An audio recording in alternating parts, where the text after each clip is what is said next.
കണ്ടിടത്തോളം ജമാഅത്തെ ഇസ്ലാമിയുടെ തിട്ടൂരത്തിന് മുഖ്യമന്ത്രി കീഴടങ്ങുന്ന കാഴ്ചയാണ് ഈ സ്വാതന്ത്ര്യ ദിനത്തിൽ ദുഃഖത്തോടുകൂടി കേരള ജനത കണ്ടത്. അത് ഞങ്ങൾക്ക് ബോധ്യമുണ്ടായിരുന്നു. കാരണം ഇതല്ല, കഴിഞ്ഞ ഒരു വർഷക്കാലമായി കേരളത്തിൽ ഒളിഞ്ഞും തെളിഞ്ഞും ജമാഅത്തെ ഇസ്ലാമിയുടെയും ഇന്ത്യ വിരുദ്ധ ശക്തികളുടെയുമായി അവേദ്യമായ ബന്ധമാണ് മുഖ്യമന്ത്രിക്കുള്ളത്.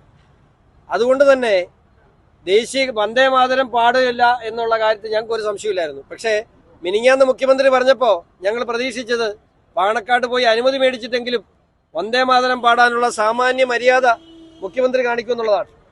ഇന്നലെ ഒരു വിദ്യാഭ്യാസ വകുപ്പിന്റെ ഒരു ഓർഡർ എൻ്റെ കിട്ടിയിട്ടില്ല, ഓർഡർ ഇറങ്ങിയിട്ടുണ്ടെന്ന് പറയുന്നത് കേട്ടു. വന്ദേ മാതരം പാടണം നിർബന്ധമില്ല എന്ന നിലയിൽ എൻ്റെ ഓർഡർ എൻ്റെ കിട്ടിയിട്ടില്ല. പക്ഷേ അങ്ങനെ ഒരു ഓർഡർ ഒരു ഉദ്യോഗസ്ഥൻ ഇറക്കിയിട്ടുണ്ടെങ്കിൽ ഒരു സംശയം വേണ്ട, ആ ഉദ്യോഗസ്ഥന് പണി കാണില്ല.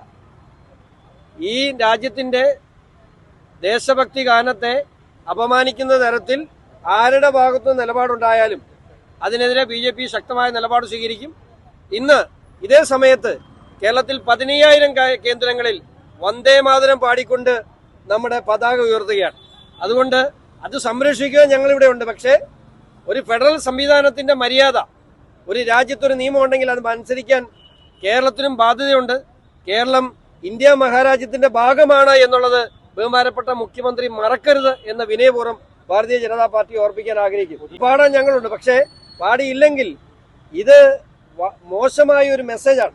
ഒരു തലമുറയ്ക്ക് തന്നെ, അടുത്തൊരു തലമുറയ്ക്ക് വളരെ മോശമായ ഒരു മെസ്സേജ്. കേരളത്തിൽ ഒരു പുതിയ തലമുറയ്ക്ക് മുമ്പിൽ ദേശഭക്തി തെറ്റാണെന്നുള്ളൊരു മെസ്സേജ് കൊടുക്കുകയാണ്. വന്ദേ മാതരത്തെ വർഗീയവൽക്കരിക്കാൻ ശ്രമിക്കുകയാണ്. ഇതൊക്കെ എന്താണ് വേണമെന്ന് നമ്മളൊക്കെ ഇപ്പൊ വന്ദേ മാതരം പൂർണ്ണമായും പാടുന്ന കാര്യം പറഞ്ഞു. വന്ദേ മാതരം പൂർണ്ണമായിട്ട് അതാണ്, അത് ആലപിക്കണമെന്നല്ലേ വിദ്യാഭ്യാസ വകുപ്പ് ഒരു ഉത്തരവിറക്കി. ഉന്നത വിദ്യാഭ്യാസ വകുപ്പ് ഇത് സംബന്ധിച്ചൊരു ഉത്തരവിറക്കി. അപ്പോൾ യൂണിവേഴ്സിറ്റികളിൽ ഇത് ആലപിക്കും. അല്ല, അതല്ലേ രസം.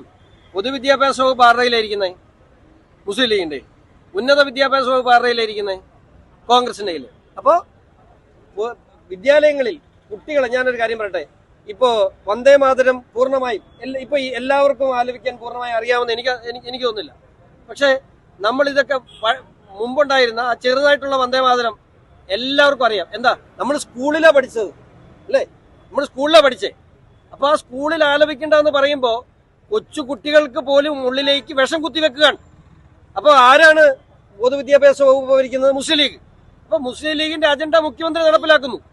അതല്ല ഇത് നടന്നത്. പൊതുപരിപാടിയിൽ ആലപിച്ചില്ല, സ്കൂളിലും ആലപിക്കുന്നില്ല.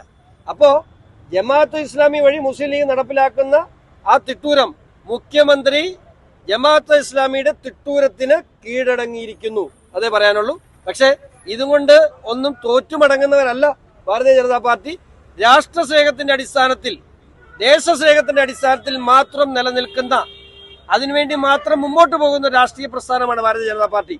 അതുകൊണ്ട് തന്നെ ഒരടി പോലും ഈ വിഷയത്തിൽ പുറകോട്ടില്ല. പൊതുസമൂഹത്തെ ഈ വിഷയങ്ങൾ ബോധ്യപ്പെടുത്തും. മുഖ്യമന്ത്രി ആർക്കടിമപ്പെട്ടു ജീവിക്കുന്ന ആളാണ് എന്ന് ജനം തിരിച്ചറിയുന്ന വലിയ താമസമില്ല.